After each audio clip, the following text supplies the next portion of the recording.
여러분 안녕하십니까? 주말 토요일 뉴스와이드 시작합니다. 총선 이제 20일도 채 남지 않으면서 여야 모두 경랑 속의 한 주를 보내는데요. 이제 11일 앞으로 다가왔죠. 공식 선거운동이 시작된 첫 주말 총선 열기도 한층 달아오르고 있습니다. 한 주간 있었던 정치권 소식 네 분 모시고 자세히 짚어보도록 하겠습니다. 송영훈 국민의힘 중앙선대위 대변인, 장윤미 더불어민주당 법률위 부위원장, 차재원 부산가톨릭대 특임교수, 최수영 전 대통령직 인수위 전문위원과 함께합니다. 어서 오세요. 안녕하십니까? 네. 예, 먼저 전체적으로 총선이 열 하루 남았기 때문에 또 이제 다음 주에는 사전 투표도 시작이 되고요. 그동안 저희들이 판세 분석을 쭉 꾸준히 해오고 있는데 이번 한 주를 겪으면서 또다시 어떤 변화가 있었는지 우리 네 분들은 또 어떻게 한 주간 정치 이슈들을 보면서 전체 판세에 미치는 영향을 어떻게 해석했는지 좀 궁금해집니다. 우리 앞에 OX 있으니까 OX 한번 하시죠, 뭐. 네. 갤럽 여론조사도 나왔고 여러 가지 지표들도 좀 있습니다만은 먼저 이 야권이 이제 조국혁신당 포함입니다. 전체적으로 200석을 가져갈 수도 있다. 압승을 할 것이다 이런 얘기들도 있고요. 국민의힘이 100석을 넘기기도 힘들지 않느냐 이런 얘기들이 이제 공공연하게 떠돌고 있습니다. 뭐 사실관계는 잘 확인하기는 어렵습니다만은 이제 네 분의 정치 감을 통해 가지고 그런 얘기들에 대해서 어떻게 생각하는지 보겠습니다. 자, 야권이 이번 총선에서 200석에 가까운 그러니까 거의 개헌선까지도 가능할 거다라고 생각하시면 O를 들어주시고요. 그건 너무 과한 전망이다. 과반까지는 모르겠지만 그렇게까지 압승하기는 어려울 것이다. 이렇게 생각하시면 O, X를 좀 들어주시기 바랍니다. 자, 야권이 전체적으로 200석 가까이 가능하다. O, 아니다. X. 이거는 다 X를 들었네요. 그럼 시중에 떠돌고 있는 야권 200석 압승론은 네 분은 적어도 동의하지 않는 거네요. 그렇죠? 먼저 우리 차 교수님부터 좀 들어볼까요? 왜 X라고 보십니까?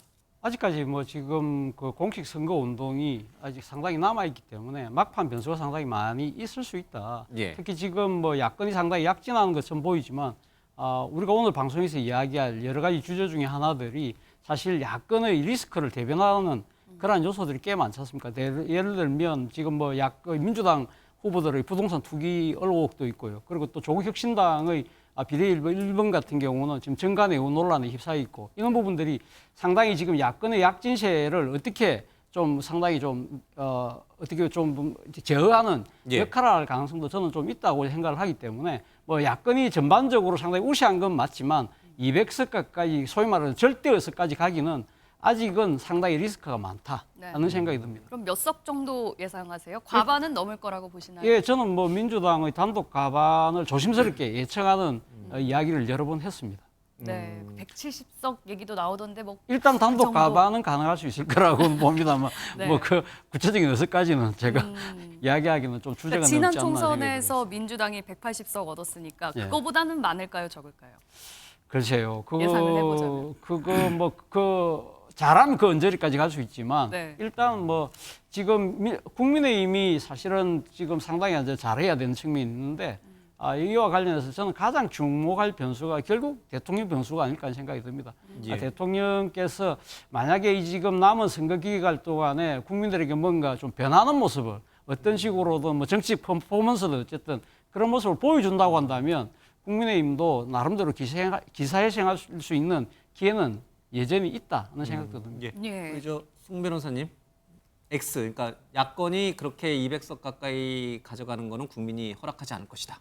이렇게 보시는군요. 그렇죠. 저는 기본적으로 우리 국민들께서요 굉장히 위대한 균형 감각을 갖고 계시다 그렇게 믿습니다. 지난번 총선 때 이제 역대 총선에서 없었던 유례없던 실험을 해보지 않았습니까? 그 민주당 180석이라고 하는 전대미문의 총선 결과가 있었는데요. 그렇게 하고 나서 4년 동안 사실 우리 국회가 제 역할을 했는가, 정말 민생을 돌보고 입법 권력을 국민을 위해서 사용했는가라고 하는 부분을 돌아보면은 사실 그렇지가 못합니다. 네. 그 부분을 국민들께서 냉정하게 평가를 해주실 거라고 믿고요. 그다음에 지금 야권에서 공공연하게 이렇게 200석을 말씀하시는 분들이 있는데 그것 자체가 대단히 국민들께 오만하게 보일 겁니다. 예. 그래서 마치 선거 다 이겨놓은 것처럼 그렇게 행동하는 것에 대해서 특히 중도층 유권자들께서 좋지 않게 보실 것이고 그런 부분들이 결국에는 그 최종 그 투표 결과로 나타날 것이다 이렇게 보기 때문에 네. 야권 200석은 저는 실현 가능성이 매우 희박한 이야기라고 봅니다. 일당은 민주당이나 야권 쪽, 그러니까 민주당이죠 뭐. 일당은 민주당이 한다는 것은 동의하세요? 아직 모르는 거죠, 그건. 아, 왜냐하면 그것도? 그렇습니다. 왜냐하면 선거는 결국엔 투표로 완성이 되는 거고요. 그리고 저희가 뭐 오늘 정당 지지율도 살펴보겠습니다만은 지금 국민의힘의 정당 지지율은 이번 주에 좀 반등을 했고, 예, 예. 네. 야권 전체로 보면은 그 민주당과 조국혁신당을 합한 정당 지지율은 지난주와 이번 주 변화가 없습니다. 그런 흐름으로 봤을 때 남은 기간 동안 그 국민의힘 후보들이 전국에서 최선을 다해서 낮은 자세로 국민들께 그 다시 한번 믿고 예. 맡겨달라는 호소를 하게 되면은 네. 그 부분에 있어서 또 많은 반향이 있을 걸로 그렇게 기대됩니다. 그러면 국민의힘에서는 계속 양 정당 모두 자체 판세 분석 결과들을 예측 조사들을 내놓고 있는데 몇 석 정도 얻으면 그래도 이번 선거 잘했다라고 여길 수 있는지요? 그거는 정말 민심은 천심이기 때문에요. 네. 최선을 다하고 진인사 대천명으로 하늘에 맡겨야 되는 것이죠. 그리고 선거 판세는 사실 어제 다르고 오늘 다르고 내일 또 달라질 겁니다. 어제만 네. 해도 이제 또 이종섭 대사가 자진 사임을 하시지 않으셨습니까? 예. 그렇기 때문에 지금 국민의힘은 그래도 선거에 부담이 될 수 있을 만한 요소들은 계속 당의 건의에 따라서 이런 부분들이 정리가 되고 민심에 맞게 움직이고 있습니다. 그런 부분들이 하루하루 쌓여가고 있기 때문에 오늘 시점에서 어떤 판세를 단정하는 것 크게 의미가 없다고 보고요. 아직 예. 네, 열 그렇습니다. 하루가 노력을 최선을 다할 예, 뿐입니다. 많이 시간이 남았다라고 보시는 것 같아요. 장 위원장님. 저는 200석이라는 건 전망치가 아니라고 생각해요. 국민들께 호소 드리는 겁니다. 목표치다. 예, 민주당이 200석을 가지면 어떤 변화가 국회에서 생기는지를 말씀드리는 겁니다. 탄핵 얘기는 저는 뭐 동의하지 않고요. 다만 대통령께서 여러 번의 거부권 행사했죠. 국회 입법권을 사실상 무력화했습니다. 간호사법 제정이 그랬고요. 또 김건희 여사 특검법이 그랬습니다. 그렇다면 간호사법 제정도 지금 이런 의료 대란이 있을 때 원래 여권에서 지금 다시 추진한다는 거 아닙니까? 이게 앞뒤가 안 맞는 측면이 있죠. 이렇게 정책을 세밀하게 미리부터 준비했다면 지금 여당에서 대통령의 거부권을 행사한 간호사법 제정안 다시 이렇게 꺼내들 이유가 없는 겁니다. 네. 그리고 김건희 여사 특검법도 마찬가지죠. 사실 대통령은 당사자 지위에 계시다고 보는 게 맞을 테니까요. 그런 부분들을 다 국민들이 보셨습니다. 합리적이지 않다라고 보여지는 부분이 있죠. 그렇다면 국회의 입법권을 정확하게 제대로 실현하기 위해서는 범야권의 어떤 의석수가 필요하냐. 200석이 필요하다는 거죠. 200석은 사실 달성하기 어려운 목표인 건 맞습니다. 당에서 민주당에서 나오는 전망치도 정확하게는 한 110곳 정도가 우세 지역이라고 분류를 하고 있기 때문에 네. 이 부분은 하나의 어떤 호소로 슬로건으로 말씀드리는 거죠. 당이론적인 차원에서 200석을 그렇습니다. 야권이 가져와야 한다는 그냥 당이론적인 얘기군요. 그렇게 그러니까 보입니다. 현실을 정확하게 분석한 게 아니고. 네네. 네. 네. 저는 이제 여든 야든 그 과반을 가기 위해서는 법칙이 있습니다. 그 이제 제가 구체적으로 좀 분석을 해드리면 여당 입장이죠. 여당 입장에서는 그 전통적 지지층인 TK, PK 강원이 73석입니다. 예. 그다음에 야당의 지지층이라고 할 수 있는 호남과 제주를 합하면 31석입니다. 예. 자, 이 두 곳에서 둘 다 조건절이 하나 있습니다. 과반을 가기 위해서는 여기서 거의 압승을 해야 합니다. 그리고 이제 충청이 28석입니다. 그다음에 수도권이 122석입니다. 자, 이렇게 되면은 각자 진영에서 좀 거의 막 4, 5석밖에 안 잃는다고 선전을 하게 된다고 보면은 일단 여당이 한 40석 이상 앞서 나가는 구도입니다. 숫자적으로 보면. 예. 그렇기 때문에 여당이 그러니까 야당이죠. 야당이 과반을 하기 위해서는 최소한 과반 이상을 가기 위해서는 비례를 빼고 지역구에서 그러면 충청과 수도권에서 65에서 70을 이겨줘야 됩니다. 이건 데이터로 나오는 얘기입니다. 네. 그래서 이번에 마침 조국 신당이 좀 뜨고 있으니까 그건 비례 신당에서 국민의힘 계열보다 더 가지고 간다고 해야 정말 많아야 170석이 됩니다. 예. 그래서 저는 과반이 쉽지 않다고 생각을 하는 겁니다. 그러니까 지금 뭐 수도권 PK가 흔들린다고 얘기하는데 네. 이것도 가봐야 할 일이고 해서 저는 이렇게 지금 데이터를 놓고 보면은 그 지금 일당 싸움은 민주당이 조금 유리해 보이는 건 맞는데 조금 유리해 보이는 건 맞는데 많이가 아니고 조금. 아직 끝나지 않았다. 왜냐하면 기본적으로 TK, PK 강원에서 그다음에 그러니까 호남과 제주를 묶는 이 구도에서 40석을 지고 들어가는 게임을 하고 있는 게 그 야당의 현실이 맞습니다. 그렇기 네. 때문에 최소한 그러면 수도권에서는 3분의 2 이상을 가져가 버려야 돼요. 이제 그게 지금 현실로 사실 200석이 나온 얘기가 수도권 3분의 2가 현실화 될 거라는 얘기가 있어서 그런 얘기들이 나오는데 네. 저는 그렇게 되는 경우에는 이거는 어마어마한 사실 거대 이슈가 거의 쓰나미처럼 덮쳐야 됩니다. 그렇기 때문에 지금 더더군다나 여당이 반성하고 낮은 로우키 자세로 다시 가고 한동훈의 자리에 몸을 낮추고 대통령실 여기에 화답하는 이런 구도가 된다 그러면은 일당 싸움은 민주당이 유리하겠지만 그러나 네. 단독 과반을 가져간다?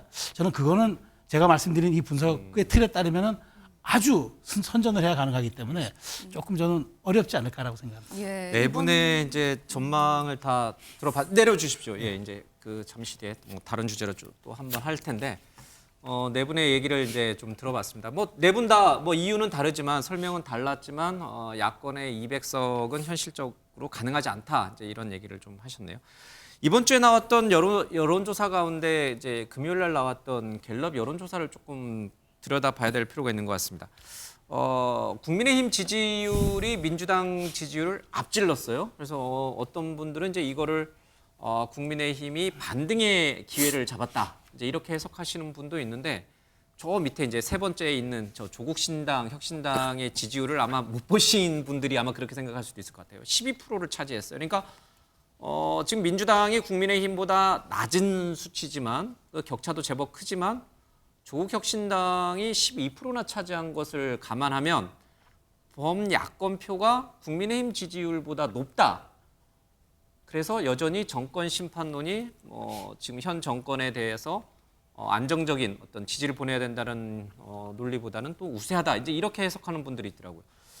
어떻게 좀 특이점을 좀 보고 어떻게 다르게 생각하십니까? 저는 이제 사실 저도 뭐 이렇게 여러 흐름을 분석하는 일을 하고 있지만 예. 실질적으로 지금 이 시점에서의 정당 지지율은 저는 큰 의미가 없다고 봐요. 저 지지율은 의미 없다. 예, 왜냐하면 저희가 정확하게 말씀드리면은 지난번 강서구청장 보궐선거 때 그 당시 갤럽 조사 기준으로 그 투표율 직전 주가 아마 제 기억에 37대 37이었을 거예요. 예. 양당 다.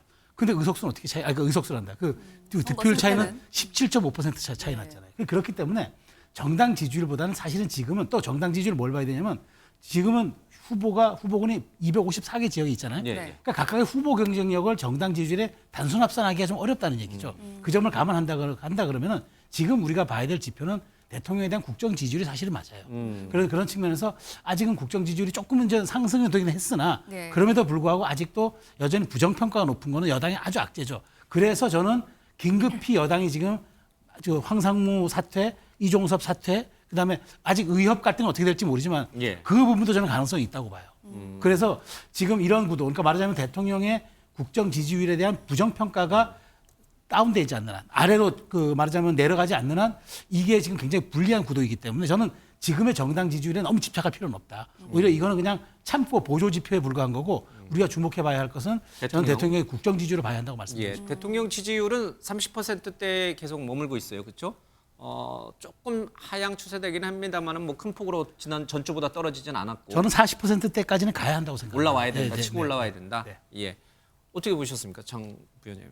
저는 일단 말씀에 상당히 공감이 됩니다. 당 지지율이 후보 경쟁력과 연동돼 있지 않죠. 동기화되어 있지 않습니다. 그러니까 당의 지지율은 높아지더라도 이 지역구에서는 열세인 그런 지역구들이 그래서 나오는 것이거든요. 그렇다면 이 지표에서 유의미한 거는 저는 조국혁신당이라는 이 제3지대의 신당이 두 자릿수의 당 지지율을 얻었다는 데 있다라고 생각이 듭니다. 예. 종전에는 사실 비례해서 조국혁신당을 지지하겠다라는 여론이 우세했지만 이제는 3위로 올라서고 있거든요. 그렇다면 이 부분이 어떤 걸 의미하느냐. 강성 지지층 일부가 조국 정치인을 지지한다? 그렇지 않습니다. 중도층이 어느 정도 이 부분에 대해서 응원 그리고 찬성의 메시지를 보내고 있는 거라는 생각이 듭니다. 그러면 조국혁신당이 어떤 슬로건을 내걸고 있느냐. 검찰의 독재 정권 조기 종식시키겠다. 김건희 여사를 법정에 세우겠다. 지금 이러고 있어요. 네. 어떻게 보면 민주당이 선뜻 역풍을 우려해서 이야기하기 어려운 슬로건들일 수도 있습니다. 이런 부분이 어느 정도 유권자들과 공명감을 나타내고 있다. 이 부분은 전 여권의 부담이 된다고 생각이 듭니다. 예. 네, 이 부분은 어떨까요? 이제 수도권을 잡아야 한다. 선거 판세를 움직이려면 이런 말씀을 앞서서 해주셨는데 최재형 교수님 지금 많은 예측들로는 이제 민주당이 뭐 과반 이상이나 뭐 일당을 점치는 결과들도 많이 나오고 네. 있는데 만약에 민주당이 과반을 하더라도 네. 지역구 차원에서 네. 이재명 대표의 지역구에 대한 그 결과도 굉장히 중요해지지 그렇죠. 않겠습니까? 네. 그 결과에 따라서 민주당이 이겼다고 볼 수 있을지. 근데 이 부분은 민주당이 어떻게 상당히 만약에 약진을 해서 지금 단독 가방을 하는 상황이라고 한다면 네. 제가 생각했을 때는 개항을 해서 질 수 없는 구조죠. 사실은. 만약에 지금 개항을 해서 만약에 지는 구조가 된 구도가 만약에 그런 식으로 선거판이 판세가 흘러간다고 한다면 네. 그거는 수도권 전체적으로도 민주당이 상당히 어려운 상황으로 갈 수밖에 없다는 민주당이 것이거든요. 과반을 얻으면 당연히 당연히 인천 될 수밖에 개항을도 없는, 이길 예, 것이다. 지금 예. 상황으로서는 접전으로 나오고 뭐 접전으로 있습니다만. 온다 하더라도 네. 그러니까 전체적으로 판세 자체가 민주당이 약진하는 분위기라고 한다면 예. 사실은 어떻게 보면 각 지역별로 선거를 하고 있습니다만 이 지금 이 인물 경쟁력도 분명히 있지만 소위 말해서 정당에 대한 선호도 분명히 있는 것이거든요. 그리고 또 이 지금 그거보다도 더 큰 문제가 그러니까 선거를 어떤 구도로 바라보느냐. 소위 말하는 민주당이 지금 약진하는 구도 자체가 정권 심판론이잖아요. 네. 정권 심판론이라는 측면이 있는 것이고, 그리고 사실은 민주당이 지난 공천하는 과정에서는 상당히 전망이 불투명하고 좀 비관적이기까지 했잖아요. 예. 근데 그러한 분위기들이 사실 바뀐 것이 제가 생각할 때는 조국 혁신당의 대두거든요. 저는 사실 조국 혁신당이 처음 나왔을 때만 하더라도 저는 상당히 야권 전체적으로 좀 비관적으로 봤어요. 많은 사람들이 지금 이 조국 혁신당이 민주당 표를 갖고 가서 소위 말해 제로섬 게임을 하는 것이 아닐까. 그렇다고 한다면 야권 전체적으로 뭐 그러니까 더하고 보태면 제로라고 생각할 거라고 생각했지만 저는 사실은 그런 부분들이 오히려 마이너스 섬이 될 가능성이 높다. 만약에 합치면 좀 더 줄어들 거라고 봤어요. 왜냐하면 소위 말하는 그 조국 사태로 인한 그러니까 내로남불과 윗선의 문제가 다시 또 제기되면 조국의 강을 다시 걷는다. 다시 또 이런 빠지면 비판에서 또 자유롭- 그런 부분들이 상당히 그러니까 민주당한테도 저는 불리할 거라고 봤는데 예. 근데 제 예상과는 달리 지금 조국 혁신당이 엄청나게 앞서가잖아요. 지금 아까 예. 정당 지지율표를 한번 다시 봐주시면요. 네. 이거 완벽하게 일종의 플러스 썸이 되고 있는 거예요. 그러니까 이 양당의 지지율을 합치면 그 이전보다 지금 보세요. 지금 그 파란 선이 지금 민주당 선이었잖아요. 그 이전에는 국민의힘이 지고 있었는데 조국 혁신당이 오고 난 뒤에 두 개를 합치면요 41%가 돼요. 이제 완벽하게 야권이 앞서가는 구도가 됐거든요. 근데 왜 그럼 조국 혁신당이 이렇게 떴느냐? 결국은 지금 윤석열 정권에 대한 심판 이런 부분들이 사실 민주당의 사천 논란에서 잠시 가려져 있던 것이 그 부분에 대한 국민들이 맞다. 지금 조국 혁신당이 뜨면서 이 소위 말하는 검찰 개혁을 외치고 이 윤석열 정권의 검찰권 행사의 불공정성 이런 부분들 강하게 공격한 부분면서 많은 사람들이 맞지 그렇다고 한다면 내가 조국 혁신당 찍기 위해서라도 투표장 가야 되고 투표장 가면 같은 값이면 좀 더 비판적인 지역구 투표도 민주당을 하겠다는 그러한 이 심리가 저는 지지율로 나타나고 있는 것이 아닐까라는 생각이 조국 듭니다. 혁신당 얘기는 뭐 잠시 뒤에 조금 더 자세히 하도록 하고요. 지금 나온 이 갤럽 여론조사에서 몇 가지만 한두 가지만 더 좀 짚어보겠습니다. 송민아 선생님, 지금 대전, 세종, 충청에서 국민의힘 지지율이 많이 올라가고 민주당 지지율이 떨어졌어요. 또 반면에 불경, 부산, 울산, 경남 지역에서는 양당의 지지율 격차가 많이 좁혀졌어요.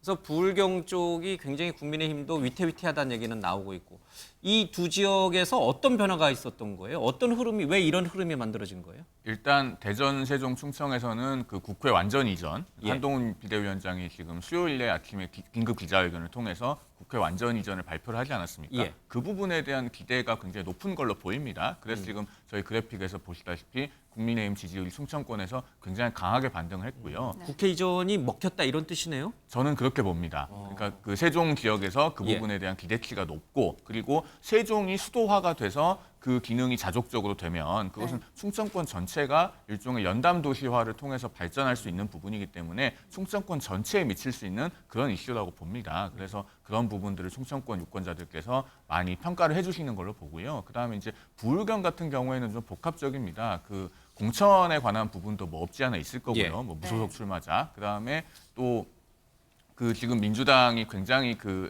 전선을 잘 펴서 그 낙동강 벨트에서 상당히 그 연대하는 움직임들을 보이고 있지 않습니까? 그런 것들이 복합적으로 그 작용을 하고 있는 것 같은데 그럼에도 불구하고 이제 국민의힘도 이 지역에 또 그 역량 있는 중진들을 저희가 재배치를 했고 예. 그런 부분들이 앞으로 투표 날짜가 다가올수록 선거 경험이 풍부한 분들이기 때문에 지역 선거의 지상전을 잘 하실 거라고 믿습니다. 저희. 네. 하나만 더 좀 여쭤보면요. 이번 선거에서 역시 이제 세대별 민심도 굉장히 중요하고 또 궁금하지 않겠습니까? 그 중에서 조국 혁신당 같은 경우에는 지지율이 많이 오르고 있음에도 불구하고 20대 지지층은 굉장히 낮은 것으로 나타나고 있거든요. 그 원인 이유는 뭐라고 보시나요? 그건 당연히 공정과 상식에 대해서 네. 20대가 동의하지 않는 거죠. 조국 혁신당이 1호로 내건 기획윤등, 청년들의 기획윤등 거기에 대해서 호숨치는 거 아니겠습니까? 아니 네. 다른 사람 몰라도 조국 혁신당이 우리 청년들의 기획윤등을 얘기하는 건 그건 아니지라고 생각하는 것 같아요. 근데 이번 총선의 특징 중 하나가 세대별 투표 전쟁이 벌어질 것 같아요. 그러니까 이른바 말하자면은 60대 이상 6070 세대는 보수화되고 예. 4050 세대는 굉장히 진보화되어서 블록으로 형성되어서 지금 민주당과 이른바 지금 조국혁신당으로 하나의 블록으로 뭉치고 그다음에 국민의힘 쪽으로 가고 있는데 네. 20대 투표율이 전 변수가 될 것 같아요. 예. 그러니까 최소한 20대는 민주도 아니고 국힘도 아니에요. 근데 조국혁신당 더더군도 아니에요. 네. 그럼 그렇다면 20대 투표율이 과연 그러면 이번에 정치의 효능감을 느끼지 못해서 사라질 것인가? 전 그렇게 보진 않아요. 왜냐하면 지난 대선 때 보여줬던 20대 투표율이 사실은 승부를 갈랐다고 저는 보기 때문에 예. 그런 측면에 놓고 본다면 20대 투표율이야말로 지금 숨어있는 변수다. 우리가 흔히 얘기하는 대로 예측되는 변수는 변수가 아니라고 하는데 예. 20대가 지금 여러 가지 투표율 지표가 안 잡히는 게 4050은 예측 투표율이 많이 잡혀요. 예. 지난번보다 더 많이 하겠다는 게 중앙선거나 여론조사에 잡히는데 20대는 아직도 불투명하기 때문에 네. 이들이 어떤 동력을 보여주냐 꽤 되거든요 숫자가. 그렇기 때문에 이들이 어떤 동력을 보여주냐가 조국 신당뿐 아니라 전체 판도에도 전 영향을 예. 끼칠 거라고 봅니다. 예, 저희가 이렇게 쭉 판세를 예상을 해봤는데요.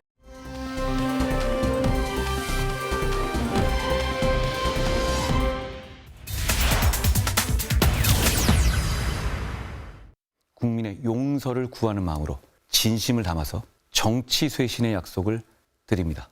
22대 국회를 맡겨주신다면 국민께서 이 정도면 됐다라고 하실 때까지 내려놓고 또 내려놓겠습니다. 위대한 대한민국 국민 여러분, 딱 한 번만 더 저희를 믿어주십시오. 그리고 대통령실에 국민들의 민심을 제대로 전달하지 못했던 부분들도 있습니다. 이제 바뀌겠습니다. 여당에게 한 번 더 기회를 달라고 저희들이 호소하겠습니다.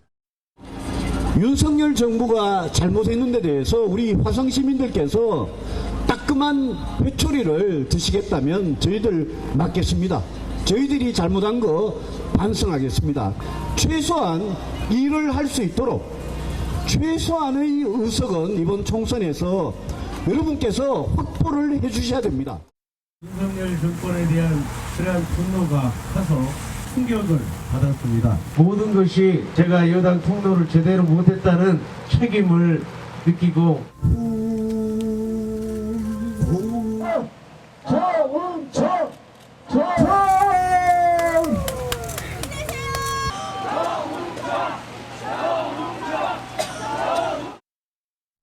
네, 그동안의 국민의힘 목소리 함께 듣고 오셨는데요. 국민의힘이 이렇게 자세를 낮추게 된 이유, 바로 용산발 리스크 때문이 아닐까 싶습니다. 피자 신분으로 대사에 임명됐다가 출국해서 도피 논란을 빚었던 이종섭 주 호주 대사가 결국에는 사의를 표명했습니다. 이 이슈와 관련해서 이제는 사퇴를 했는데 여전히 이번 총선에서 영향을 미칠 거라고 보시는지, 아니면 이 이슈는 이제 이렇게 다 털었다라고 봐야 되는 건지 네 분의 의견을 한번 모아보도록 하겠습니다. 이번에도 OX로 한번 여쭤볼게요. 자, 이종섭 이슈는 여기서 끝났다 하면 O, 아니다, 계속 갈 것이다 라고 하면 X 들어주시기 바랍니다. 네. 둘이 역시 갈리네요. 예상은 했지만 역시 이쪽에서는 O, 이쪽에서는 X를 일단 들어주셨습니다. 최수영 의원부터 좀 하시죠. 그러니까 예. 이제 이종섭 대사의 사퇴로 이 정말 민심이 요동쳤던 이 변수 하나는 사라졌다 이렇게 보시는군요. 저는 다 반영됐다고 봐요. 그러니까 이슈에 다 부정적인 네거티브 이슈는 다 반영됐다고. 왜냐하면 대통령실이 너무 오래 끌었기 때문에 이미 너무 오래 끌었기 때문에 국민들이 여기서는 다 반영을 했어요. 그러니까 이걸로 대통령실이 반성했기 때문에 그래. 그렇다면 이제 그러니까 여기서 더 실망한 분들은 다시 회복 탄력성이 없겠지만 그나마 중도에서 약간 보수 쪽으로 되던 분들은 그래 반성을 했고 당신들이 로우키로 나가겠다면 최소한의 우리가 다시 한번 기회를 주겠어라는 생각을 할 것 같아요. 네. 민주당 지지자들은 그렇다고 해서 동의해 주겠습니까? 예. 저는 그건 아니라고 보기 때문에 그건 이제 다 반영된 이슈다. 더 이상 이제 불길로 번지거나 이러지는 않고 이제 진화가 되었고 예. 다만 여기에서 더 첨언한다면 대통령께서 다음 국민이나 이런 때 통해서 다시 한번 언급을 해서 더 낮은 자세를 해주면 좋겠고 그것이 설령 없더라도 최소한 이제 이 부분은 더 이상 확산 이슈는 아니어서 예. 최소한 저는 이제 국민의힘의 그 지지율이 하방 경직에 접어들었다. 그래서 이제 여기서 굳어지는 케이스지 이게 더 확산되거나 부정적인 네거티브 이슈로 더 번지지는 않을 것 같다라고 근데 전망합니다. 이제 우리 최수영 의원 말씀 중에 네. 좀 명확하게 좀 짚고 가고 네. 싶은 단어가 하나 있습니다. 지금 대통령실이 반성했다 이런 표현을 네. 여러 번 쓰셨는데 네. 어제 나온 국민의힘이나 대통령실은 공식 입장은 없었습니다만 네. 대승적 차원에서 당의 요구도 받아들여서 수용했다 이런 표현을 썼지 죄송하다, 사과한다 이런 표현은 대통령실에서 나오지는 않았거든요. 근데 왜 어디서 대통령실이 반성했다라고 표현을 하시는 아니 건지. 인사권자가 예. 인사를 철회한 거는 그게 반성의 반성의 반성의 의미죠. 그러니까 인사권자가 인사를 철회했을 때는 거기에 대해서는 여러 가지 물론 사의를 표명했고 예. 사의를 수용하는 형태를 띄었지만 대통령이 반려해버린 그만 아닙니까? 반려하지 않았지 않았습니까? 수용을 하지 않았습니까? 수용했다는 거는 겸하게 받아들이겠다는 거 아닙니까? 저는 그건 반성의 영역으로 봐야죠. 반성의 영역으로 예, 봐야 된다. 예, 지금 민주당에서는 바로 이 부분이에요. 대통령의 사과도 없이 그냥 일 처리를 마무리 졌다. 공식 사과해라 대통령이 이 얘기를 하시는데 반성을 이미 한 게 포함돼 있다라고 지금 말씀하시네요. 동의하지 않습니다. 대통령이 정확하게 이 문제에 대해서 어떤 태도를 보여왔습니까? 국방 외교를 위해서 반드시 필요한 인사라고 본인들의 입장 굽히지 않았습니다. 지금 왜 임명을 사실상 철회했습니까? 총선을 앞두고 국민 여론이 좋지 않기 때문이죠. 그런데 실기했습니다. 너무 늦어버렸죠. 국민들 앞에서 버티고 오만하게 비치다가 어쩔 수 없이 이게 악재라고 인정이 되니까 25일 만에 사퇴했습니다. 이게 무슨 나라 망신입니까? 그리고 그렇게 주요한 인사 국방 외교에 필요하다라고 했으면 대체자가 있습니까? 그런 인사를 철회하는데 사과 한마디 대통령실에서 하지 않는다?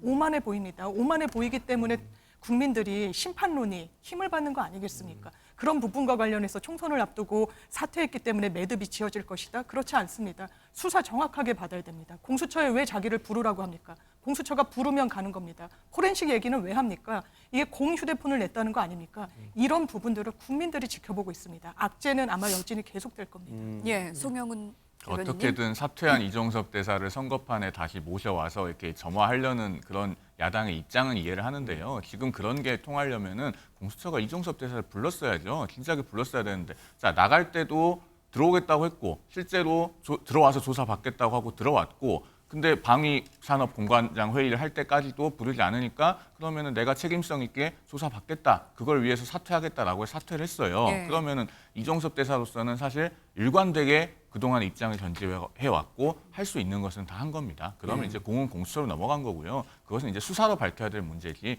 더 이상 선거에서 왈가왈부해서 해결될 문제는 아니다. 그런 말씀을 드립니다. 예, 차재영 교수님. 예, 공격 일단- 포인트가 아직 남아 있다고 보시나요? 네, 그렇죠. 뭐 지금 그러니까 이 우리나라의 대사가 지금 주재국에 가서 한 일주일 정도 있다가 와지 못해서 들어오는 그러한 상황 자체를 국민들이 상당히 처음 보는 장면이잖아요. 이러한 부분들에 대해서 그럼 인사권자가 누굽니까? 인사권자가 결국 대통령이잖아요. 그러면 네. 대통령이 사실 자신의 인사가 잘못된 부분, 25일 만에 그러니까 단명을 할 수밖에 없었던 대사의 임기, 이런 부분들에 대한 인사권자의 국민에게 나름대로 유감 표명이라든지 사과가 있어야 되지 않을까, 그런 부분들에 대해서 상당히 많은 국민들은 그러면 지금 사실은 뭐 물론 뭐 지금 이종섭 대사가 자진 사퇴하는 형식을 취했기 때문에 예. 그걸 수용하는 입장을 취했기 때문에 인사권자에 그렇다고 하면 책임이 다 없어집니까? 그렇지는 않다는 것이죠. 사실은 이 문제는 첫 단추를 잘못 깬 당사자인 임명권자인 대통령의 이 판단착오에서 비롯된 문제잖아요. 이런 부분들에 대해서 대통령이 진솔한 이야기를 국민들은 듣고 싶어하는 것이죠. 그리고 또 이와 관련해서 사실 이 특임 공관장의 문제, 그러니까 지금 이게 아주 전통 외교관이 아닌, 그러니까 이제 대통령이 정무적 판단에 의해서 이 특정한 국가에다가 이 정무적 인사를 하는 이런 식의 대사 인사가 소위 말하는 특임 공관장인데, 지금 또 하나 문제가 되고 있는 지역이 한 군데 있잖아요. 중국의 지금 정재호 대사의 소위 말하는 갑질로 파문도 이 지금 이종섭 대사 건과 맞물려서 지금 이 선거 국면의 또 하나의 쟁점으로 부상하는 그 느낌이거든요. 딴 분도 아니고 이 정재호 대사는 윤 대통령의 고등학교 이 동기 동창입니다. 그렇기 때문에 이런 부분들이 상당히 그동안 뭐 지금 이 주재국에서 이 특파원들하고 상당한 또 이 불통의 논란도 있었던 차이에 이 갑질로까지 터졌기 때문에 예. 이런 부분들이 이종섭 대사의 건을 이어서 계속적으로 또 이렇게 연장될 가능성도 있기 때문에 이런 부분들이 사실은 이 특임 공관장 인사를 건을 쥐고 있는 대통령의 이러한 이 정치적 행위에 대한 아마 여러 가지 부분들이 아마 표심을 결정하는 하나의 중거의 잣대로 작용되지 않을까 생각이 듭니다. 알겠습니다. 예. 그 국민의힘에 있는 이제 고위 관계자 발로 주로 언론에 보도되는데 이제 내려주셔야 됩니다. 이번 이종섭 대사 문제는 야권의 무리한 정치적 공세다라고 하는 인식은 대통령실은 확고히 갖고 있다라고 해요. 그러니까 인사가 잘못돼서 우리가 지금 이 당의 요구를 수용한 것이 아니다.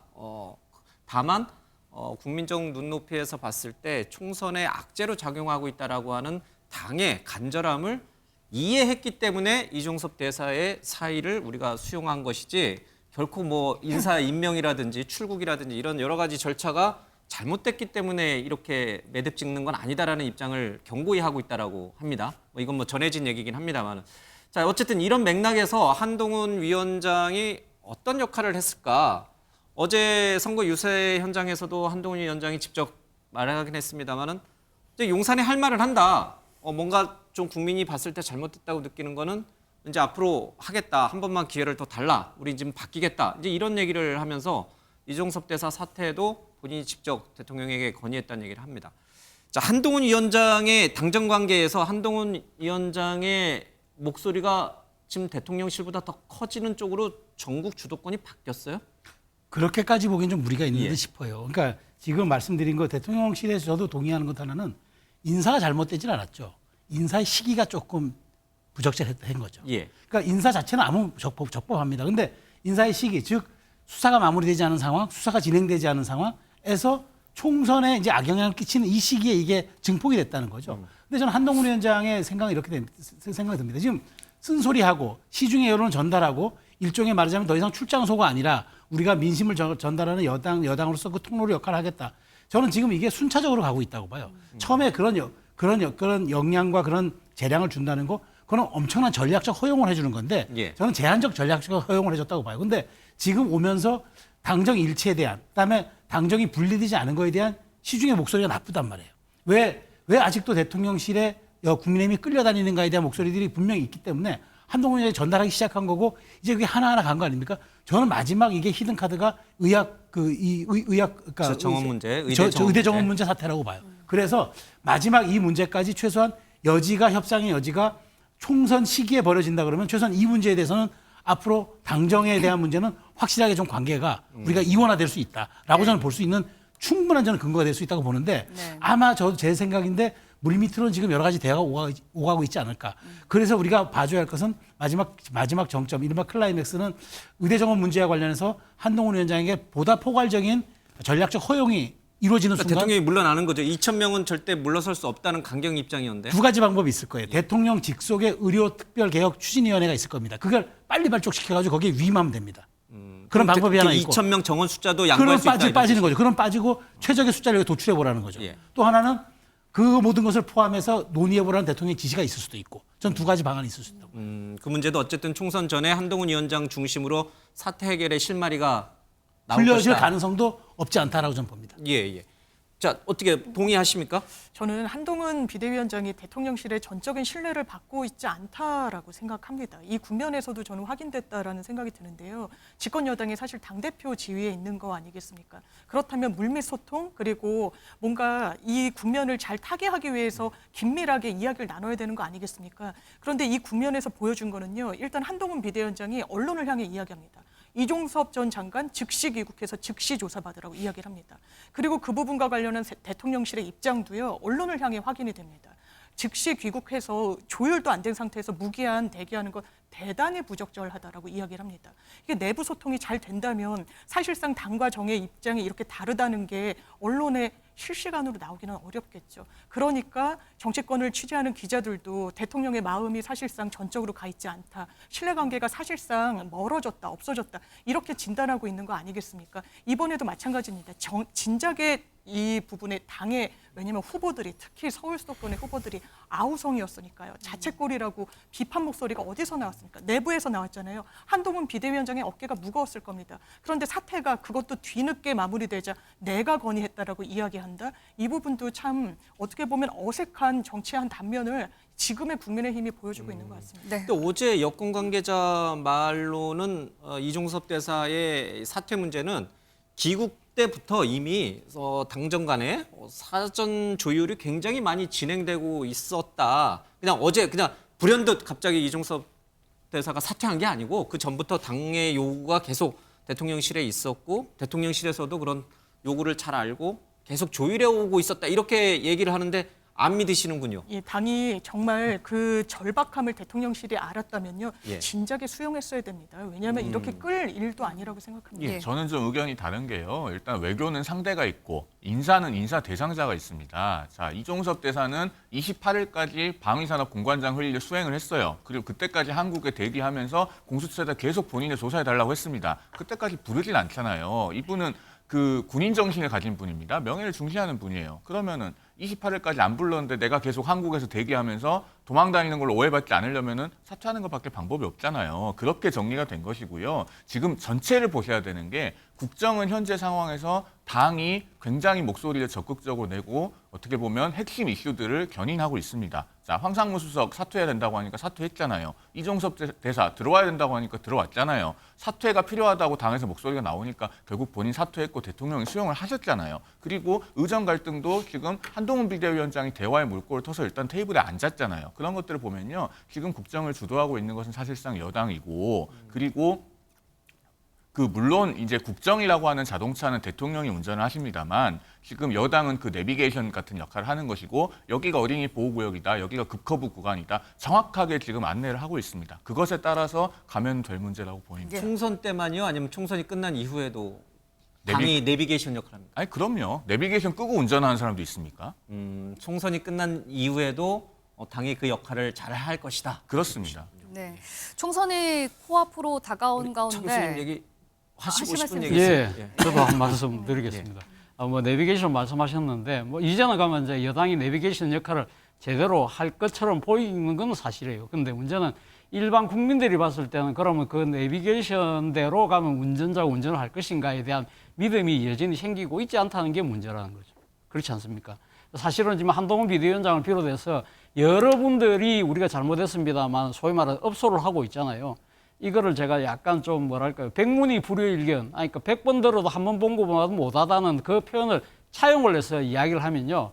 저는 100업이 불여 1업이라고 생각해요. 100명이 엎드려서 잘못했다고 사과를 하더라도 단 한 명이 사과를 하지 않고 그런 모습을 보여주지 않으면 국민들은 진실로 믿지 않는다는 거죠. 그러니까 이거는 아까 제가 이야기했잖아요. 이 지금 그 현재의 판세를 좌지우지하는 가장 큰 하나의 프레임은 윤석열 정권에 대한 심판입니다. 그렇다고 하면 지난 2년간 국정을 주도했던 대통령이 국정에 대한 인식, 철학, 태도, 이런 생각, 이런 부분들이 얼만큼 바뀌었는지를 국민들이 요구한 대로 운전을 한다는 믿음을 심어주는 하나의 정치적 퍼포먼스는 저는 필요하다. 그래서 지금 부산에 출마해서 지금 열심히 뛰고 있지만 상당히 뭐 좀 판세가 좀 어렵다고 많은 사람들이 이야기하는 서병수 후보가 그 이야기했잖아요. 대통령 기자회견 하셔라. 기자회견 왜 하랍니까? 자기 반성문을 국민 앞에 좀 써달라는 이야기잖아요.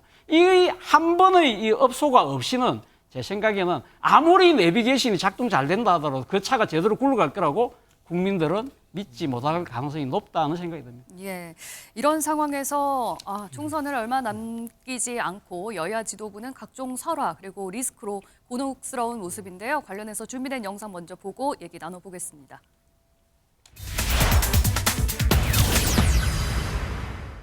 시장에 가셔서 한 단이라고 얘기할 때는 정말 그 안에 수십 뿌리가 들어 있어요. 그러니까 그렇게 얘기하시면 그러니까 이제 한 요쯤에 한 단인가 해서 875원. 네. 네. 그거는 한 뿌리 얘기하는 겁니다. 제가 굉장히 심한 얘기를 할게요. 제가 뉴욕에서 4년 살았는데요. 네. 마피아 조직도 아이하고 그 집안 부인하고는 안 건듭니다. 민주당 사람들이 잘하는 거는 뭘 프레임을 짜서 다 지나간 일들을 가지고 또 얘기하고.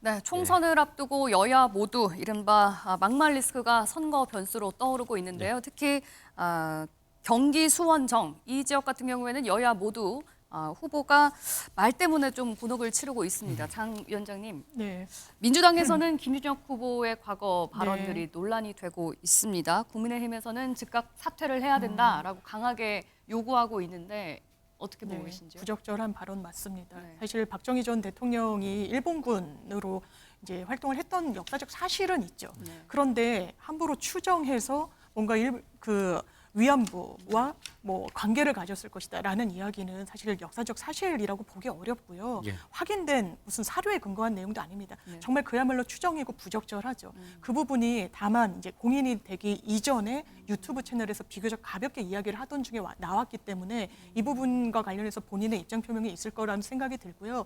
본인이 정확하게 사과하고 이런 부분에 대해서 앞으로 재발 방지를 약속한다면 이게 후보 사퇴까지 할 사안은 아니라는 생각이 듭니다. 총선 정봉주- 전에 예. 예, 선거에 나오기 전에 했던 과거 발언이기 때문에 지금 문제 삼는 거는 좀 과하다 이런 말씀이셨는데 송영훈 대변인님 어떻게 들으셨나요? 민주당에서 그 국민의힘이 공천했던 후보의 과거 발언이나 SNS를 찾아서 얼마나 많이 공격했습니까? 그런 걸 똑같은 잣대로 말씀을 하셔야죠. 그리고 근데 어차피 저는 민주당이 김준혁 후보 공천 취소하는 일은 없을 거라고 봅니다. 왜냐하면은 그 민주당의 저급한 그 젠더 인식은 하루 이틀 된 게 아니지 않습니까? 사실 예. 이재명 대표 본인부터가 그 형수 욕설로 워낙에 유명하고 뭐 결국 공천 취소가 되긴 했습니다만은 그 조수진 변호사의 그 초등학생 여자 아이에 대한 성폭력 2차 가해성 변론이 공개됐을 때도 민주당 여성위원장이라고 하는 분이 그 이런 일로 조수진 변호사를 재단하지 말아야 된다 이렇게 말씀을 하셨어요. 그러면 네. 거기서 이미 민주당의 젠더 인식은 다 확인이 된 겁니다. 그래서 김준영 후보의 이런 발언으로 아마 공천 취소하는 일은 없겠죠.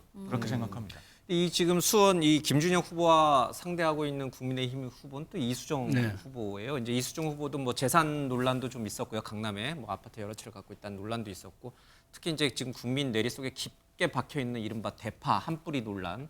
그러니까 두 후보보다 지금 흠집이 이제 난 거예요. 자, 이게 어떻게 그 지역의 선거 판세에 영향을 미칠지. 이수정 후보의 대파 논란 그리고 이수정 후보가 결국은 사과했어요. 이걸로 이것도 어느 정도 정리가 되는 겁니까? 저는 이 사안을 좀 분리해서 봐야 될 게 예. 있다고 보는 게 김준혁 후보의 같은 경우는 역사 인식에 대한 문제, 해석에 대한 문제잖아요. 예. 관점에 대한 문제잖아요. 근데 이수정 후보는 대응에 대한 문제란 말이죠. 그러니까 대통령의 말을 진위가 이렇게 왜곡됐다고 본인이 설명하는데 그게 한 뿌리였다라고 얘기하는 순간 사실은 우리가 실수는 우리가 정치권의 그 격언이 있습니다. 실수는 하더라도 실소를 자아내면 안 된다는데 이게 실소를 자아낸 케이스거든요. 그러다 보니까 오히려 대파 논란이 더 부정적인 네거티브 이슈로 더 점화된 그런 이제 말하자면 촉발된 역할을 했기 때문에 문제가 있다. 다만 이거는 본인이 사과하고 본인이 이건 책임을 져야 될 문제이긴 한데 예. 김준영 후보를 우리가 봐야 될 문제는 여기서 뭐가 있냐면 이분의 역사 인식이 이렇단 말이에요. 사물을 그러니까 본인이 갖고 있는 지식을 가지고 세상을 보는 눈이 그렇다는 거죠. 대처 총리가 얘기했잖아요. 생각을 조심해라 말이 된다. 말을 조심해라 행동이 된다고 하지 않았습니까? 자, 그럼 이런 분이 이제까지 이런 역사 인식과 그런 그 말하자면 자기에 대한 기준을 가진 분이 22대 국회에 들어간다고 생각해 보십시오. 어떤 자기가 지나온 과거가 그 사람의 미래입니다. 그런 측면을 놓고 보면 유권자들이 판단하겠죠. 단순한 대응에 대한 실수의 문제인가 아니면 이게 인식에 대한 문제인가 그걸 가지고 이제 유권자들이 이 두 분을 놓고 판단하겠죠. 저는 그런 측면에서 사실은 어떤 이슈에 대한 대응보다 그 어떤 준거에 대한 틀을 가진 해석이 더 무섭다고 생각합니다. 네, 이 수원전 같은 경우에는 지금 반도체 벨트로 묶여서 네. 최대 격전지로 꼽히는 네. 지역이기도 한데 이 두 후보 모두 갖고 있는 이 설화 논란 어떤 후보에게 더 큰 영향과 파장이 일어날 거라고 보시나요? 글쎄요, 뭐 제가 그 부분을 그러니까 이렇게 계량적으로 이렇게 정량 평가를 해서 말을 할 수는 없는 것 같고요. 예. 아마 그 지금 수원정의 그 유권자들 입장에서 상당히 좀 대락난감한 그런 상황이 아닐까 하는 생각이 들어요. 그러니까 예. 지금 뭐 대안의 후보가 있는 상황도 아니고 지금 이 거대 양당의 지금 그 공천을 받아서 나온 후보이기 때문에 뭐 그런 부분들도 상당히 아마 표심에 나름대로 앉아 이렇게 평가를 할 때는 중요한 잣대로 상금을 그 같습니다. 같은데 일단 뭐 이수정 지금 후보가 이야기한 대파 논란 같은 경우는 진짜 어떻게 보면 국민들 입장에서는 상당히 불난집에 부채질하는 그러한 상당히 좀 이런 좀 뭐랄까 국민의 분노를 가중시키는 그런 측면을 분명히 한 거죠. 본인 입장에서는 아마 나름의 선의를 갖고 이야기를 했을 거예요. 그러니까 예. 대통령께서 그 설마 뭐 민생 물가를 몰라서 저랬을까 뭔가 오해의 소지가 있겠지 하면서 본인 나름대로는 소위 말하는 디펜스를 친다고 했는데 네. 그것이 상당히 좀 이 일반인들의 눈높이나 상식을 벗어난 측면이 있었기 때문에 그런 부분들에 대해서는 본인이 잘못했다고 이야기를 했으니까 뭐 그건 또 유권자들이 어떻게 받을지 지켜볼 대목이고요. 그리고 김준혁 교수 같은 경우는 네. 사실 지금 뭐 여성의 뭐 신체 부위에 이야기한 부분은 사실은 지금 그 사도세자의 능, 그러니까 정조의 아버지의 능을 그 수원으로 옮긴 그 땅 자체가 이제 풍수지리학적으로 소위 말하는 이제 이 아마 제 생각이 원문이 정확하게 뭐라고 나와있는지 예. 모르겠지만 풍수지리가들이 아마 이렇게 이야기를 하지 않았을까요? 엄마가 아기에게 젖을 물리는 지세다. 그렇기 때문에 상당히 좋은 땅이라는 그런 식으로 이야기한 건데 예. 이걸 좀 뭐랄까 자기 땅을 재밌게 이야기한다고 이야기했는데 그런 선정적인 표현을 쓴 거 그런 부분들은 또 젠더 인식에 문제가 있다는 부분이 있을 것 같고 네. 앞서 박정희 대통령에 대한 부분은 저는 이거야말로 정말 심각한 잘못된 사항이라는 생각이 들어요. 그러니까 역사학자잖아요. 역사학자가 나름대로 하니까 뭐 사료에 근거했다든지 뭐 그러고 또 아니면 무슨 유죽이나 유물에 근거한 것이 아니라 자신의 그냥 정황적 증거의 상황에 추리를 해서 이런 식으로 단정적으로 이야기한다는 것은 어떤 하나의 뭐랄까 이념적 편향성을 갖고 이야기를 한다는 거잖아요. 그런 예. 부분들이 자칫 잘못하면 상당히 국회의원으로서 직을 수행하는 데 있어서 문제가 있겠다고 판단하는 유권자들도 적지 않겠다라는 생각도 듭니다. 손정 유권자들만 머리가 아파지게 뭐 될 그런 것 같습니다. 둘 중에 최선을 뽑아야 되는데 누가 최악이냐를 놓고서 차악을 뽑아야 되는 상황이다. 이런 뜻인가요? 뭐 굳이 제가 그 말까지 안 했는데 어쨌든 두 후보 모두 설화도 좀 있고요. 여러 가지 이제 논란이 있습니다. 이거를 어떻게 돌파할지 또 유권자들은 어떤 선택을 내릴지 좀 봐야겠습니다. 그리고 또 논란이 좀 된 게 있죠. 이제 이뇨한 국민의 미래 이제 위원장이 이제 마피아 얘기를 좀 했습니다. 뭐 마피아는 적어도 이제 가족과 자식은 건드리지 않는다 이런 얘기를 했고 여기에 대해서 이제 조국 혁신당 조국 대표는 지금 이게 누가 누구한테 할 말이냐. 이제 본인은 이제 본인의 어떤 부인이나 정경심 교수나 이제 딸 조민 씨에 대해서 검찰 수사를 받았으니까 이제 맞받아칩니다. 이거는 말실수라고 보긴 좀 어려울 것 같고 그러나 이제 유권자들은 판단하겠죠. 누구 말이 더 적절하고 적합한 말이었는지. 또 이것도 갈리나요? 이제 어떻게 예, 먼저 최수영 아니 저는 뭐 이뇨한 위원장 말이 저는 적절하지 않았죠. 저는 당연히 저는 국민 눈높이에 싸니 그 얘기는 그거잖아요. 이제 우리가 그 과도하게 공격하지 말라는 이뇨한 위원장의 뜻은 알겠는데 예. 그렇다고 이제 말하자면은 그 법의 영역 밖에까지 우리가 그 다 봐주는 건 아니지 않습니까? 그런 측면에서 놓고 보면은 이제 그 과도한 여당의 과도한 공격이 야당의 과도한 공격이 흠집내고 있다는 뜻으로 받아들여지지만 그렇지만 그 마치 이제 거기에서 그 말하자면 이제 그 죄가 없는데 공격하는 게 아니라 이뇨한 위원장의 말은 무차별적인 공격을 하면 안 된다는 뜻으로 받아들여지긴 한데 김건희 여사에 대해서 예, 그러니까 예. 그게 말하자면 이게 해석의 영역이 좀 있는 거죠. 왜냐하면 재판이 진행되는 사람들이 있는 거니까. 네. 그런데 저는 조국 대표의 말은 저는 납득이 안 되는 게 조국 전 대표는 분명히 실형을 받은 사안이잖아요. 자식도 그렇고 부인도 그렇고 그렇다면 조선 이거를 왜 나에게 이렇게 했냐고 돌아보지 말라고 얘기할 거 아니라 본인이 그래. 본인이 오히려 저는 저기에서 나는 겸허하게 받아들인다. 하지만 그럴 만한 얘기가 자격이 있느냐라고 이렇게 반문했으면 모를까. 마치 나한테 당신들이 그런 얘기할 자격이 없지라고 얘기하는 거는 본인이 지금 뭐 혁신당이 상승세를 타고 있으니까 굉장히 좀 자신감에 좀 그 지나친 과도한 자신감인 것 같아요. 그래서 전 저 부분은 조국 대표도 저건 분명히 잘못한 내용이고 그다음에 이뇨한 위원장의 그 표현도 조금 수위가 지나쳤다 생각이 듭니다. 예. 네, 김건희 여사는 치외법권이 아닙니다. 그런데 공정과 상식으로 집권을 한 윤석열 정부가 과연 법과 원칙을 여야공이 공정하게 기능하게 하고 있느냐라는 국민적 의구심이 나오고 있는 거죠. 그래서 언론이 물은 겁니다. 거기에 대한 답변입니다. 이뇨한 위원장이 무슨 위원장입니까? 국민의힘, 국민의 미래, 선대위원장이에요. 한동훈 위원장의 보완제로 투톱 체제다라고 하는 한 축의 역할을 담당하고 계시는 분 아닙니까? 그런데 마피아도 아내와 자식은 건드리지 않았다고요? 그럼 어떻게 하라는 소리입니까? 지금 그 이뇨한 위원장이 부적절하게 말한 그 내용대로 정부가 움직인다고 국민들이 생각하는 거 아닙니까? 왜냐하면 김건희 여사 명품백 이 문제와 관련해서도 건의기에서 총선 뒤로 하겠다라고 했거든요. 이게 공정과 상식입니까? 전혀 그렇지 않습니다. 이뇨한 위원장은 예전에도 혁신위원장을 할 때 대통령을 향해서 나라님이라고 했습니다. 그러면 조국 전 장관이 뭐라고 얘기하겠습니까? 본인은 아내도 자식도 계속 동일한 혐의로 재판받았습니다. 저는 사법부의 판단 겸허히 새겨야 된다고 생각합니다만 사모펀드에서 시작해서 입시 비리까지 저인망식으로 수사한 내용을 국민들이 지켜봤습니다. 여건에 제기되는 의문과 혐의점에 대해서 동일하게 수사하고 있습니까? 대한민국 검찰이요? 그리고 이 정부가요? 그렇지 않다고 국민들이 생각하는 와중에 불을 끼얹는 발언을 한다? 이 또한 총선의 악재가 될 겁니다.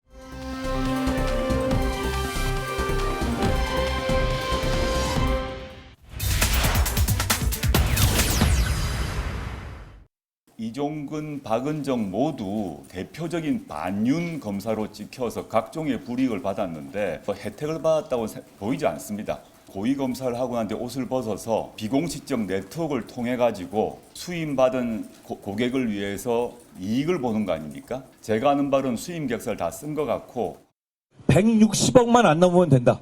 한 건에 22억 땡기는 정도는 괜찮다. 평생을 검사로 살아본 저도 그런 숫자로 변호사비 땡긴다는 얘기는 듣도 보도 못했습니다.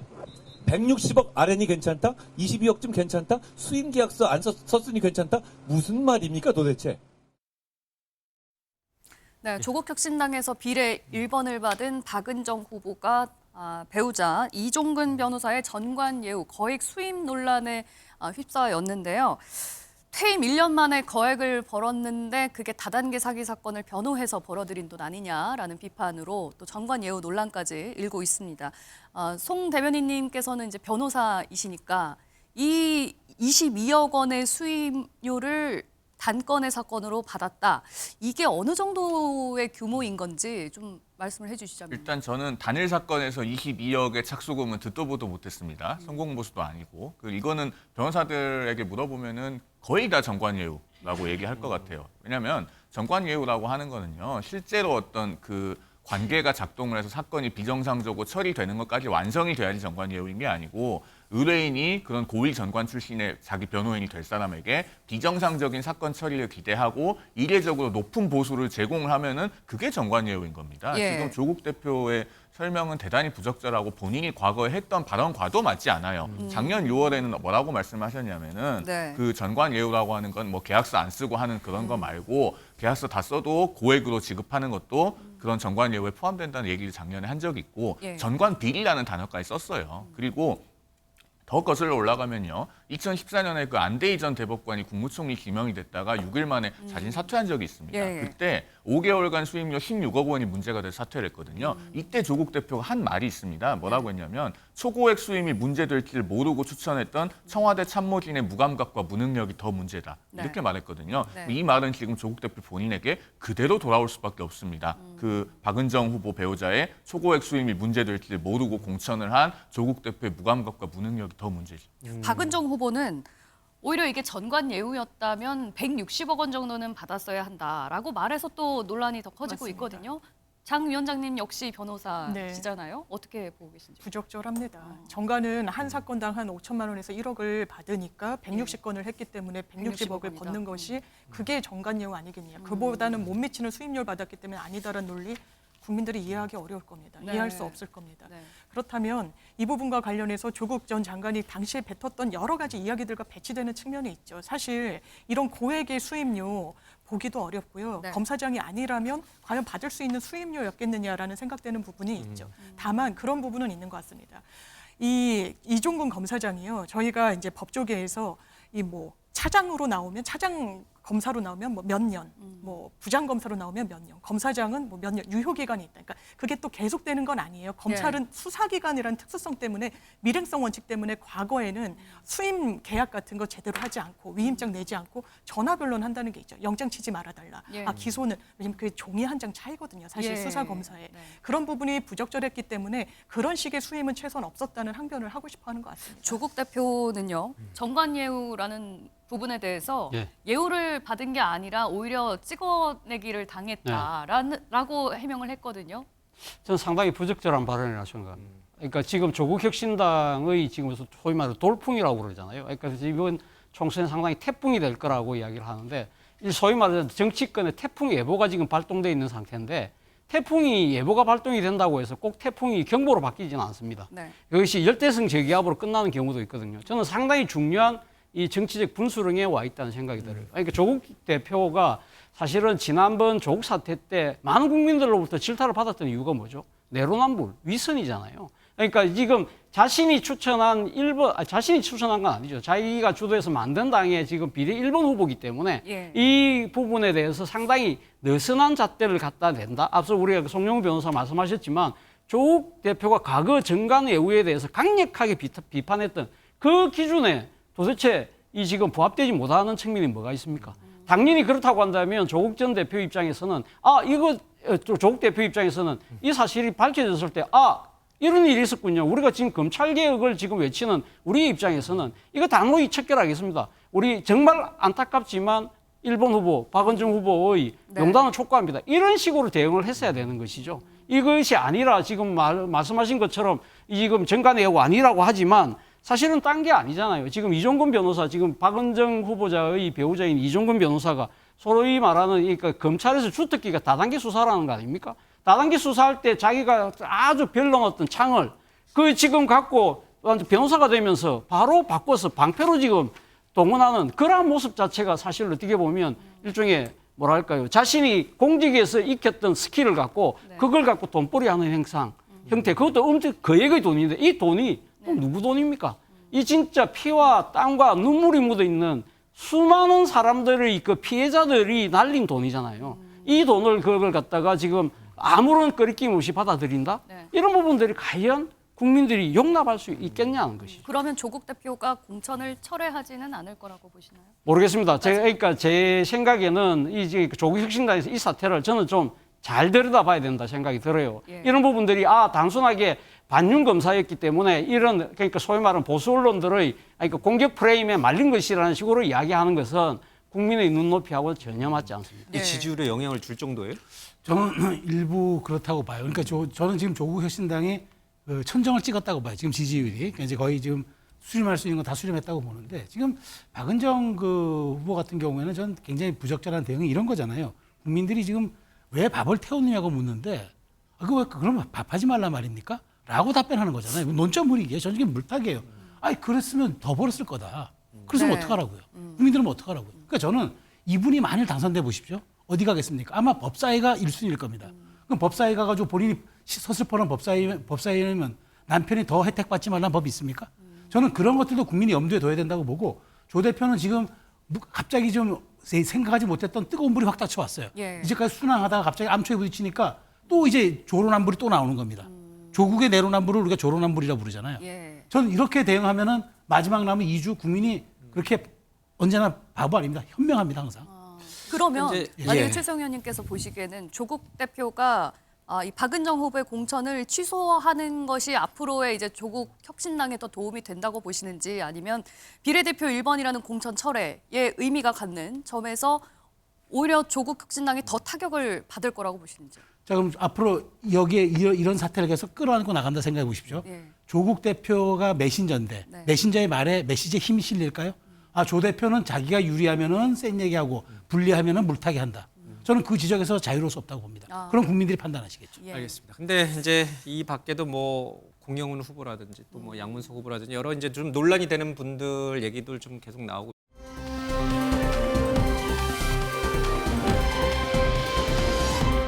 준비됐나요? 예, 다시 한번 들어보겠습니다. 대단히 불쾌하실 겁니다만 대한민국을 위해서 김준혁과 이재명 대표가 여성을 대상으로 한 쓰레기 같은 말들을 들어봐 주십시오. 이재명 대표가 자기 형수에 대해서 한 말을 들어봐 주세요. 여러분, 우리는 압니다. 사람은 웬만해서는 바뀌지 않습니다. 김준혁과 이재명의 쓰레기 같은 말들, 그게 바로 그 사람들이 권력을 잡았을 때 여러분을 위해 군림하면서 머릿속에 넣고 정치로 구현할 철학인 겁니다.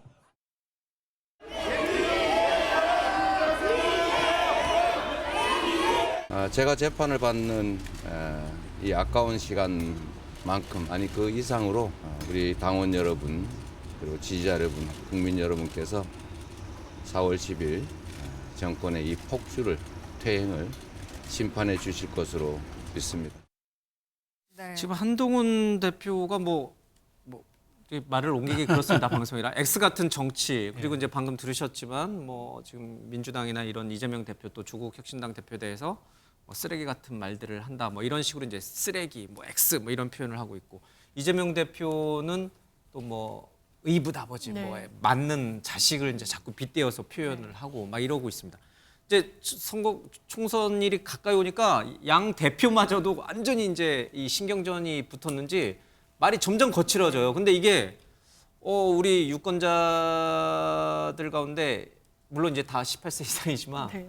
아니 이게 교육용으로도 안 좋아요. 왜 이렇게 말을 자꾸 거칠게 하는 겁니까? 이게 표에 도움이 되리라 보십니까? 아니 저는 여야 대표의 그 결이 좀 다르다는 생각이 드는데요. 예. 사실 한동훈 비대위원장은 굉장히 좀 품격 있게 이야기한다라는 평가를 많이 받았었죠. 뭐 스마트하고 예. 뭐 여의도 문법을 본인이 거절한다라고도 이야기를 했고요. 그런데 지금 방송에서도 언급할 수 없을 정도로 상당히 비속어를 이야기를 한 겁니다. 대중연설을 하면서요. 적절하지 않죠. 왜 이런 것을 무리수를 둘까? 좀 조급한 겁니다. 다급하고요. 본인의 그러면서 평소에 평가받았던 장점까지도 다 잃어간다는 생각이 들어요. 왜냐하면 지금 다급하니까요. 예전에 본인이 했던 이야기가 있습니다. 총선이 끝나면 내 인생이 꼬일 것 같다. 그러다가 국면이 전환되고 국민의힘의 지지율이 반등하면서 이건 과거형이겠구나 했지만 이게 다시금 현재로 소환되고 있는 상황인 거죠. 한동훈 비대위원장이 정치적을 잘 못 보여주고 있으니까요. 그러면서 민주당을 향해서 구정물이다, 쓰레기다, 막말입니다. 이런 부분 유권자들이 평가하기 어렵습니다. 누군가 이 한동훈 비대위원장의 대중연설을 한 언론에서 분석했습니다. 제일 많이 하는 말이 민주당입니다. 그 다음이 이재명입니다. 이게 총선의 시대 정신입니까? 집권 여당의 대표가 유권자들에게 호소하는 데 있어서 던질 화두입니까? 운동권 청산이요? 종북 몰이를 하는 게요? 그렇지 않습니다. 민생이 어렵거든요. 경제가 파탄이라는 이야기가 나오고 있습니다. 할 수 있는 게 얼마나 많습니까? 가동할 수 있는 재원, 자력 이런 부분과 관련해서 그냥 손 앞에서 놓치면서 메시지 관리가 전혀 안 된다. 저는 총선에서 이런 메시지 전략으로 지금 민주당 심판이 유권자들이 원하는 겁니까? 그렇지 않습니다. 근데 이재명 대표에 대해서는 그렇다면요. 지금 한동훈 대표에 대해서는 그렇게 계모나 평가하셨고. 의붓아버지, 왜냐하면 한부모 가정 내지는 재혼 가정이 있습니다. 그리고 그런 가정에 상처를 줄 수 있는 말이라고 생각합니다. 부적절했다라고 생각하고 본인이 그 발언에 관련해서는 그래서 유감 표명하고 사과한 것으로 알고 있습니다. 나아간 김에 이 중국 셰셰 발언도 좀 부적절했다고 보세요, 우리 장 대표님. 저는 이 부분과 관련해서는 대한민국의 외교 전략에 대해서 야당 대표가 이야기할 수 있는 부분이었다고 생각합니다. 왜냐하면요. 지금 현상 변경이 힘에 의해서는 이루어져서는 안 된다라고 물론 대한민국 대통령 이야기할 수 있죠. 그렇지만 우리나라의 지정학적 위치 그리고 중국과 대만 모두 우리나라로서는 굉장히 중요합니다. 경제와 관련해서 대만은 반도체와 관련해서 중요하죠. 그런데 명징한 메시지를 왜 굳이 선명하게 내는지에 대한 물음이 있는 겁니다. 왜냐하면 그게 국익에 도움이 되지 않았으니까요. 결과적으로 그 맥락의 발언이라고 생각합니다. 송영훈 둘 다 대변인. 비판을 하신 거예요. 예. 두 분 다 이제 자당 대표까지도. 예. 여야 지도부의 말들이 이렇게 발언 수위가 높아지고 있는 부분, 그만큼 절박하다라는 뜻에서 나오는 건지, 이게 지지층 결집에 좀 효과가 있는 건지 어떻게 보십니까? 한동훈 비대위원장이 지금 이제 본선거 기간에 들어왔고 예. 또 굉장히 절실함이 있기 때문에 그 언어의 톤이 높아지고 있는 거라고 생각합니다. 그런데 절실하다고 그런데 이런 표현을 씁니다. 그런데 예. 저는 그 양 대표라고 이렇게 묶는 것에는 매우 동의하기 어려워요. 왜냐하면 이재명 대표는요, 지금 이번 총선에 들어와서 한 것만 봐도 너무너무 그 막말이나 실언이 많아요. 자, 우리 유권자들을 두고 사실은 상대 당을 찍는 국민들도 존중해야 되는데 이찍이라고 하는 멸칭을 공개적으로 사용했습니다. 그 이찍 아니겠지. 그다음에 뭐 2번 찍든가 집에서 쉬시라. 그다음에 뭐 중국에도 셰셰하고 대만에도 셰셰하면 되지 이렇게 하면서 구려개교를 합리화한다든가. 그다음에 경기 북도로 분도가 되면 강원 서도로 전락을 해요. 강원도는 뭡니까? 그것도 있죠. 그다음에 무식한 사람들아라고 대통령과 정부를 그렇게 비하를 하기도 하고 그다음에 그 배현진 의원 테러 사건 얼마나 불행한 사건입니까? 다시는 일어나서는 안 되는 사건인데 그 사건을 그냥 돌멩이로 맞은 사건이라고 이렇게 축소를 해요. 그리고 그 경찰이 증거 수집을 무슨 난리뽕짝을 했다고 하는데 아니 철저하게 수사해야지 그걸 어떻게 난리뽕짝 이런 말을 씁니까? 또 조금 전에도 말씀하셨지만은 그 전국의 재혼 가정이 얼마나 많은데 사랑이 없는 의붓아버지 계모 같다 뭐 이런 표현을 써요. 그러면 벌써 이것들만 다 리스팅 해봐도 얼마입니까? 그런데 한동훈 위원장의 아주 작은 그런 그 실수들은 한두 가지를 동급에 놓고 보도하는 것은 저는 맞지 않다는 생각이 들어요. 지금 거친 말에 절대 수치를 비교해 보면 이재명 대표가 훨씬 많다 이 뜻이에요. 아니면 압도적이죠. 수위도 압도적이고 횟수도 압도적이죠. 그러니까 비교 두 분을 동년에 같이 놓고 그렇습니다. 동년에 놓고 평가하는 건 저는 좀 맞지 않다고 봅니다. 갑자기 최수영 의원의 생각이 궁금해집니다. 네, 아니 저도 동의합니다. 왜냐하면 그래요. 그러니까 열광이 있는 곳엔 과열이 있어요. 그러니까 우리가 훌리건이라는 것도 이제 축구 경기가 뜨겁다 보니까 이렇게 팬덤이 지나쳐서 나온 게 훌리건인데 그게 현장에선 그런 게 있을 수 있어요. 그러니까 현장 리스크예요. 그런데 저는 뭐 이른바 견짜 발언이라든가 뭐 이런 부분 쓰레기 같은 발언들은 저는 이제 그런 열광에서 어떤 과열로 생각하는데 저는 이재명 대표한테 꼭 지적해 드리고 싶은 건 하나. 머릿속에 차별의 언어가 인식이 박혀 있어요. 그러니까 무언가 정상과 비정상을 구분하는 게 이분법이 너무 머릿속에 박혀 있어서 이분은 어떤 사안이니까 제가 이분에게 이 대표는 늘 이게 위험이 상존하고 있는 게 어떤 상황과 어떤 일이 벌어지면 거기에 또 다른 차별 언어가 또 나올 겁니다. 그래서 위험한 거고 제가 이제 최 씨의 발언은 제가 한마디만 말씀드리면 전 그거예요. 지도자잖아요, 이분도. 대통령이 될지도 모르는 분이잖아요. 예. 외교가 전략적 명확성도 있고 전략적 모호성도 있을 수 있어요. 그건 국정과제로 채택하고 하면 될 일이에요. 근데 그걸 가지고 뭉뚱그려서 쉐쉐라는 발언한 거 저는 왜 이게 위중하냐면 이게 안보에 관련된 문제잖아요. 어떤 정치 지도자든 안보는요, 역대 어느 국가든 안보는 목숨줄이고 경제는 밥줄이에요. 이 두 줄을 항상 챙기는 게 지도자입니다. 근데 이분은 그렇지가 못하다는 거 꼭 지적드리고 싶은 말입니다. 예, 차재원 교수님. 예, 뭐 저는 뭐 양 대표의 지금 말이 강해지고 있는 것은 두 사람 모두 다 지금 초조하기 때문에 그런 겁니다. 사실은 지금 한동훈 비대위원장 입장에서 보면 지금 판세 자체가 우리가 모두 이야기했다시피 국민의힘에 불리하게 돌아가고 있다. 근데 불리하게 돌아가는 이유가 뭐냐? 윤석열 정권에 대한 심판이다. 그렇다면 이 심판의 구도를 그러니까 2조 심판으로 간다. 그러니까 이재명과 조국의 심판으로 돌리기 위해서 그렇다고 한다면 이재명, 조국 이 양당 대표의 잘못한 점들을 좀 더 적나라하게 전달해야 되겠다는 생각. 이런 생각들이 거칠게 하면 후에 도움이 되나요?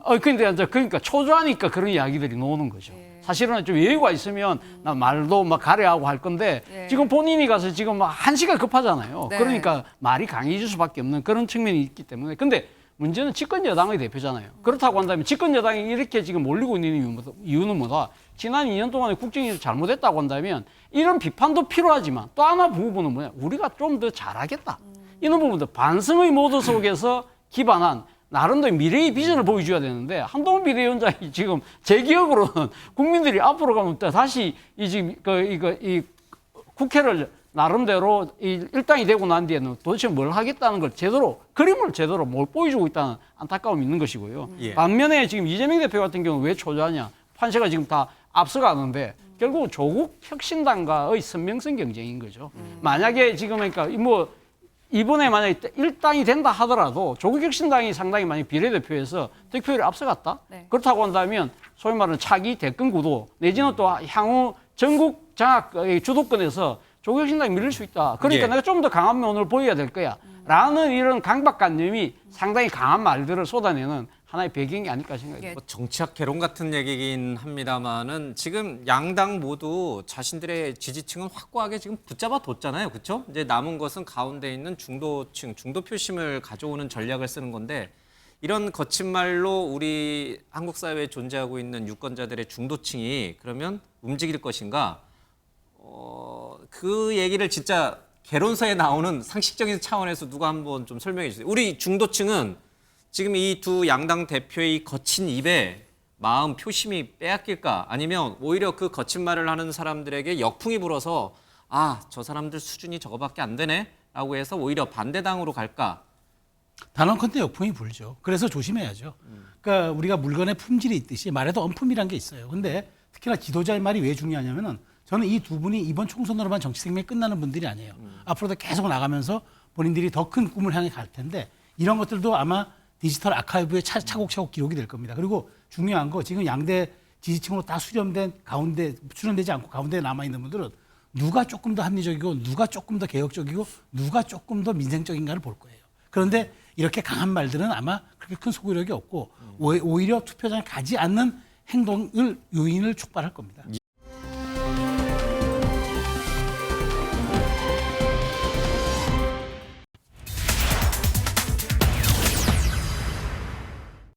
저희들이 선거에 승리하기 위해서 필요하다면 그 가능성을 열어놓고 대화할 준비는 되어 있습니다. 지금 양양자 후보가 있는 지역구만의 단일화든 아니면 개혁신당의 다른 후보들이 있는 몇몇 군데 더 확대해서 단일화하는 방안이든 가능성을 열어놓고 충분히 대화할 준비는 되어 있습니다.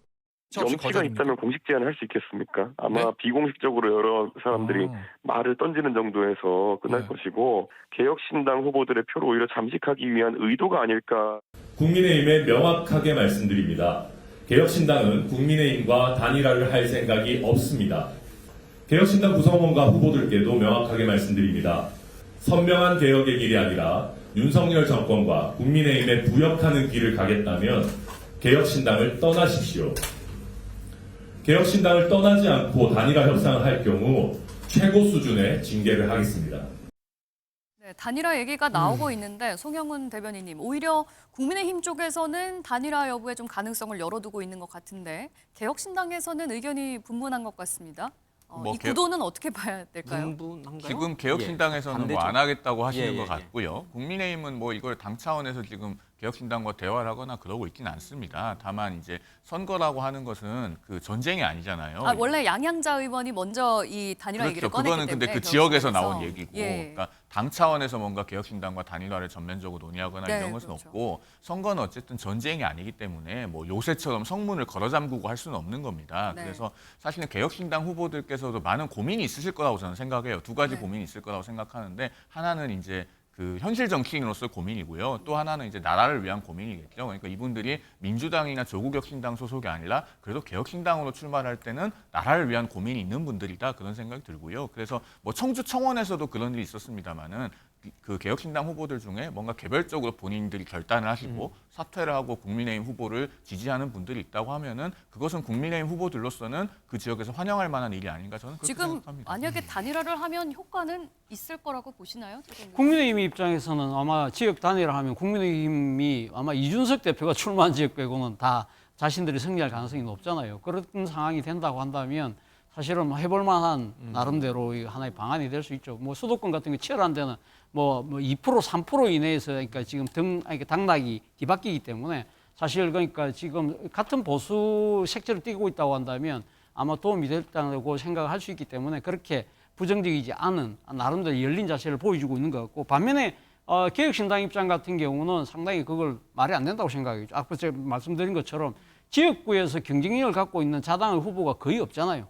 그렇다고 한다면 지금 단일화 한다는 이야기는 바로 그대로 굴복하고 들어간다는 이야기인데, 그거는 이준석 대표의 정치적 자존심으로 허락하지 않을 것 같고, 또 하나는 비례대표 득표율도 만약에 단일화하는 경우가 된다고 한다면 아마 상당히 득표율이 떨어질 수밖에 없다. 그렇다고 한다면 지역에서 한석을 못 건진다 하더라도 비례에서 의석을 확보하려는 그러니까 이 전략이 상당히 어그러질 수밖에 없다. 그렇기 때문에 강력하게 반발하는 것이 아닐까 하는 생각이 듭니다. 지금 개혁신당이 지금 지역구에서 굉장히 어려워요, 그렇죠? 네. 이제 조홍천 의원도 마찬가지고 지금 양양자 의원도 마찬가지고 이원익 의원도 네. 마찬가지고요. 지금 당선 가능성에 들어가 있는 분이 없어요. 심지어 이준석 대표도 좀 어렵고.